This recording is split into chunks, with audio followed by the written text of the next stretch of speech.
Siapa yang tidak kenal? Hyundai, merek mobil asal Korea Selatan.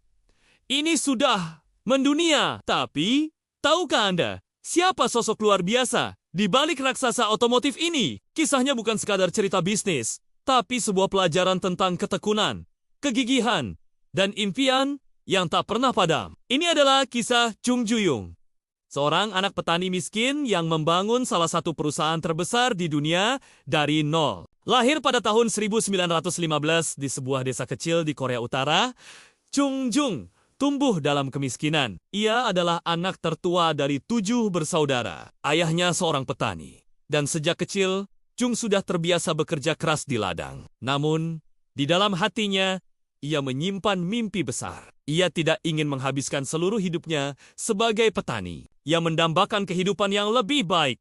Dunia yang lebih luas dari desanya. Didorong oleh mimpinya, Chung mencoba melarikan diri dari rumah berkali-kali. Percobaan pertamanya adalah saat ia berusia 16 tahun, bersama seorang teman, ia berjalan kaki sejauh ratusan kilometer menuju kota besar, hanya untuk ditemukan oleh ayahnya dan dibawa pulang. Namun, semangatnya tidak pernah patah. Ia mencoba lagi dan lagi. Pada percobaan keempatnya, saat berusia 18 tahun, ia akhirnya berhasil mencapai Seoul. Di Seoul, hidup tidak langsung mudah. Chung harus melakukan berbagai pekerjaan kasar untuk bertahan hidup. Ia menjadi buruh bangunan, pekerja pelabuhan, hingga pengantar barang. Setiap pekerjaan, ia lakoni dengan sungguh-sungguh. Titik baliknya datang ketika ia bekerja di sebuah toko beras. Karena kejujuran dan etos kerjanya yang luar biasa, pemilik toko yang sakit-sakitan akhirnya mempercayakan seluruh bisnisnya kepada Chung hanya dalam waktu 2 tahun. Ia berhasil mengambil alih kepemilikan toko tersebut. Sayangnya, kebahagiaan itu tidak berlangsung lama. Kebijakan penjatahan beras oleh pemerintah Jepang pada masa itu memaksanya menutup toko. Chung tidak menyerah. Dengan sedikit uang yang ia miliki, ia kembali ke desanya, merenung, dan merencanakan langkah selanjutnya. Pada tahun 1940, ia kembali ke Seoul dan membuka bengkel mobil bernama Ado Service. Bengkel kecil inilah yang menjadi cikal bakal dari kerajaan Hyundai.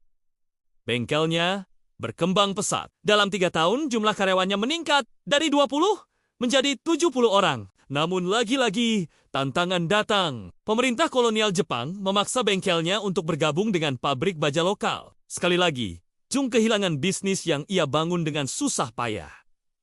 Tapi baginya, setiap akhir adalah awal yang baru. Setelah Korea merdeka pada tahun 1945, Chung melihat peluang besar. Dengan pengalamannya di bidang otomotif dan konstruksi, pada tahun 1947, ia mendirikan Hyundai Engineering and Construction. Hyundai sendiri berarti modernitas atau zaman modern. Nama ini mencerminkan visinya untuk membangun Korea yang baru dan modern pasca perang. Perusahaan konstruksinya mendapatkan banyak proyek besar, termasuk membangun kembali infrastruktur Korea yang hancur akibat Perang Korea.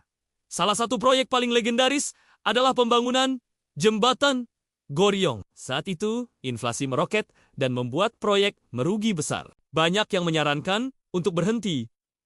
Tapi, Chung menolak. Ia berkata, kehilangan uang tidak masalah. Yang penting jangan sampai kehilangan kepercayaan. Ia menyelesaikan jembatan itu, meskipun harus menanggung kerugian besar. Prinsip inilah yang membangun reputasi Hyundai sebagai perusahaan yang dapat diandalkan. Pada akhir tahun 1960, Chung Ju-young memutuskan untuk memasuki industri yang sama sekali baru baginya, pembuatan kapal. Banyak yang menganggapnya gila. Korea tidak punya pengalaman, tidak punya teknologi, dan tidak punya modal untuk industri sebesar itu. Chung pergi ke London untuk mencari pinjaman. Bank-bank di sana menertawakannya. Bagaimana kami bisa memberimu pinjaman jika kau bahkan tidak punya galangan kapal?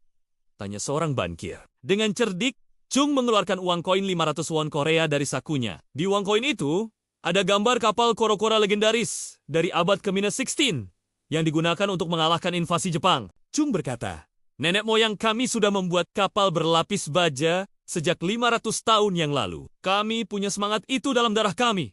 Keyakinan dan visinya yang luar biasa berhasil meyakinkan para bankir. Ia mendapatkan pinjaman, membangun galangan kapal terbesar di dunia secara bersamaan saat ia membangun 2 kapal tangkar raksasa pertamanya. Sebuah pertaruhan yang luar biasa. Setelah sukses di konstruksi dan pembuatan kapal, barulah pada tahun 1967, Chung Jung mendirikan Hyundai Motor Company. Awalnya, Hyundai hanya merakit mobil dari merek lain, tapi mimpi Chung jauh lebih besar. Ia ingin Korea membuat mobilnya sendiri. Pada tahun 1975, Hyundai meluncurkan mobil produksi massal pertamanya, Hyundai Pony. Mobil ini adalah simbol kebanggaan nasional. Mobil yang dirancang dan diproduksi oleh Tengen-Tengen orang Korea, perjalanan Hyundai Pony menembus pasar global tidaklah mudah. Banyak yang meremehkan kualitas mobil buatan Korea. Tapi Chung, dengan semangat pantang menyerahnya, terus berinovasi. Ia membawa Hyundai masuk ke pasar Amerika Serikat pada tahun 1986 dengan model Excel yang menjadi mobil impor terlaris pada tahun pertamanya. Dari sana, Hyundai terus tumbuh, berinovasi, dan akhirnya menjadi salah satu produsen mobil terbesar dan paling dihormati di dunia. Kisah Chung Ruyang adalah bukti nyata bahwa tidak ada yang tidak mungkin. Dari seorang anak petani yang 4 kali kabur dari rumah, ia membangun sebuah kerajaan bisnis global. Filosofinya sederhana. Kesulitan adalah kesempatan yang menyamar. Jangan pernah takut gagal, karena kegagalan adalah guru terbaik. Ia mengajarkan kita bahwa dengan kerja keras, kreativitas, integritas, dan keyakinan yang tak tergoyahkan pada mimpi kita, kita bisa mengatasi rintangan apapun. Semoga kisah inspiratif Chung Jung ini bisa memberikan semangat bagi kita semua untuk tidak pernah berhenti bermimpi dan berjuang. Apapun latar belakang kita, kita semua memiliki potensi untuk mencapai hal-hal luar biasa. Terima kasih sudah menonton. Jika Anda suka dengan konten seperti ini, jangan lupa untuk like, komen, dan subscribe agar tidak ketinggalan video-video inspiratif lainnya. Sampai jumpa di video berikutnya.